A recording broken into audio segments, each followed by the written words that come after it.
ey yalançı dünya. Yezizlemde billim kimin kimligin, yılgıramda duydum dünyanın kiyinligin, gollanna duydum Allah'ın bardığın. 5 günlük yalançı ey beyik dünya. Şat gününgde goloy bolor mün kişi, eciz günün goloy gelmez bir kişi.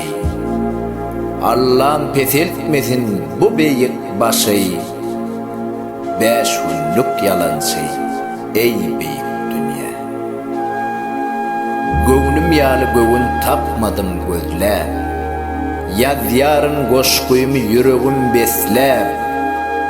Gellim men netice bir kemsiz oyla, 5 günlük yalançı ey beyik dünya. Geçer gider bakı zat yok dünyada, yeke gallım hakikati gürlemde. Sabırlı ol, darıkma giyin dünyada, 5 günlük yalançı ey beyik dünya. Alp Barcı, Toyçu Hekimov.